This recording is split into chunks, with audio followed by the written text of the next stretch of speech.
Magandang araw Hindi pa ako tapos. So for today's video, Alam ko na lahat ng sikreto mo. Pati yung mga pera nagmula sa mga lupang binenta mo. Huwag ka nang magpanggapaan. Naganap ng bata at ayaw na ayaw ng ako. Panoorin natin ng sabay-sabay. Ma, kailangan pa talaga natin tumira dito? Pwedeng bumalik naman tayo sa bahay. Anak, kailangan pa natin ng konting panahon kasama ang tatay. Isa pa, may naririnig akong hindi maganda sa bago niyang asawa. Kailangan nating bantayan. Tsaka anak, magkaroon ka naman ng pake sa lolo mo. Andito na pala kayo. Jane, Wenzel, welcome sa bahay ni Mang Ivan. Ng asawa ko pala. Pwede ba? Huwag ka nang magmalinisan. Alam naming may balak kang masama sa tatay ko. At huwag ka mag-alala dahil hindi namin papayagan yun. Jane, wala naman akong balak. Tsaka, mahal ko ang tatay mo. Pero mukhang ikaw yata ang may balak na masama eh. Mabubuking ka rin bruha ka. Tandaan mo yan. Halika na nga, Winsel.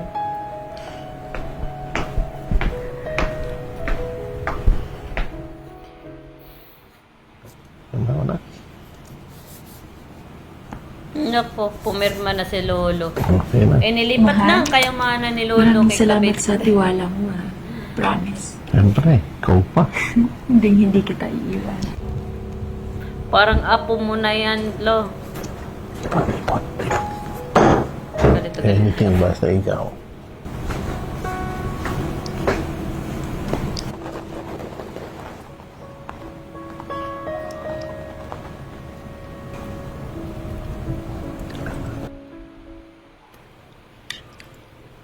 Japanese. Lolo, bakit pa pala nakasalan tong babaeng to? Hindi ba mas matanda ka sa kanya ng 3 dekada? Ikaw na nga nagsabi matanda na si Lolo. Kaya wala akong dahilan para magpaliwanag sa iyo ng desisyon ko. Basta ito tandaan mo, mahal ko si Ann at siya ang magiging kasama ko. Mahal, huwag mo na silang pakinggan. Saka, bakit ba ngayon ka lang nagtanong ng ganyan, Winsel? Eh, di ba? Wala ka namang paki sa lolo mo. Puro nga gadget inaatupag mo eh. Anak, huwag ka nang makialam sa usapan, ha? Wala ka pang alam. Tama yung nanay mo. Saka kasi, baka naninibago lang kayo na may stepmom na kayo.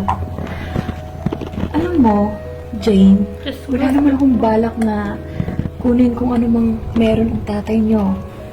Eh kung ganon, bakit may pinipirmahan kang dokumento na kasama si Lolo?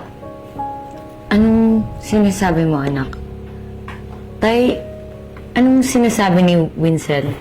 Hindi ba sinabi ko na po sa inyo na kahit sino po yung bagong asawa nyo, dapat nyo pa rin ipaalam sa amin kung ano yung mga documents na ginagawa nyo related lahat sa properties mo? Jane, may tiwala ang tatay mo sa akin at alam niya na hindi ko siya lulukuhin. Tama na, Jane. Nasa hapagkainan tayo. Matanda na ako. Alam ko na ginagawa ko. Asawa ko si Ann. Mas may karapatan siya sa inyo dito. Hindi ko na to kaya, Lolo. Meron akong patunay sa babaeng to na binibenta niya yung properties nyo. Minsan pa nga eh, pag may nakukuha niyang pera, nililipat niya sa account niya. Huwag ka nang magpanggapaan. Hindi totoo yan! Alam nyo? Mga sinungaling kayo! Ginagamit mo lang naman ang lolo mo para makuha ang mana niya. Di ba? Ikaw ang sinungaling. Ikaw ang maliloko dito. At hindi kami papayag na patuloy mo pang lokohin yung tatay ko. Bahala kayo sa buhay niyo! Wala na akong ganang kumain. Bitawan mo nga ako! Hindi pa ako tapos. Alam ko na lahat ng sikreto mo. Pati yung mga pera nagmula sa mga lupang binenta mo. Huwag ka nang magpanggapaan. Ann, bakit mo nagawa sa akin to? Buong puso ko na ipinagkatiwala sa iyo yung buhay ko. Tapos ito lang isusukli mo sa akin? Akala mo ba talaga, Ivan, na minahal kita? Pinakasalan lang kita dahil sa pera mo? Anong tingin mo sa akin? Pinangarap ko na maging isang asawa ng kagaya mong matanda. Pera lang ang habol ko sa'yo. Yun lang yun! Lumayas ka! Ayoko nang makita yung pagmumukha mo rito. Tinanggap kita ng buong puso. Yung pala, ginamit mo lang ako. Lumayas ka! Oo. Aalis talaga ako. Pero ito yung tatandaan mo, ha? Hindi mo mababawi lahat ng pera mo. Kung akala mo makukuha mo, nagkakamali ka. Malikaan. Pinaiwalay ko na sa attorney ni Lolo lahat ng transaksyon mo. At lahat ng pera ni Lolo ay mababalik sa kanya. Tsaka yung panloloko mo, haharapin mo yun sa korte. Kakasuhan ka namin. Hindi niyo ako maaapi. Mahal, maawa ka sa akin. Isang pagkakamali lang to. Hindi ko sinasadya. Hindi na kita mapapatawad. Hindi mo na ako maloloko ulit! Lumayas ka na, Ann. Mga siraulo kayo.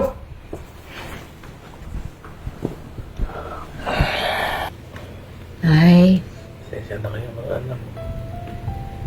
tapos na lahat, ha? Huwag ka na magpapaloko ulit. Salamat anak.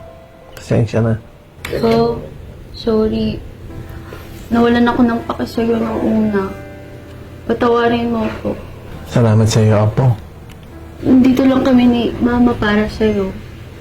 Mahal lang kita, Apo. Salamat, Apo. Thank you, Jane. Ayan, sana maging aral ito sa mga malolo na mahilig pa sa bata, ha? Alam niyo, masasabi ko lang sa inyo mga lolo o lola, no?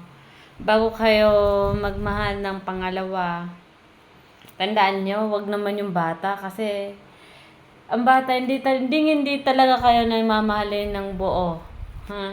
Ng seryoso, kundi pira lang habol sa inyo.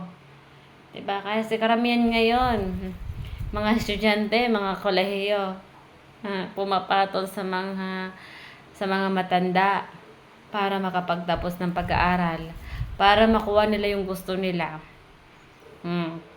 Kaya sana, bago mo pasukin ng isang bagay, pag-aralan mo muna.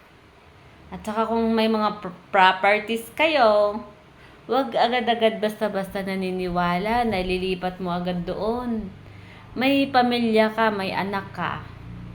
Doon mo ipamana lahat kasi karapatan nyo yun ng mga anak mo. 'Di ba? Mga anak nyo. Kaya sana, kung sino man ang mapapanood sa video na to na disim sa sitwasyon ni Lolo, magbago ka na. Magbago ka na kasi marami itong ganito ngayon. At huwag kayo magpapaloko sa mga bata pa ngayon. Diyos ko po. Pera lang habol sa inyo niyan. Kaya for today's video, kung nagustuhan ng video na to, huwag mong kalimutan, share and i-follow na rin ako. Have a good day.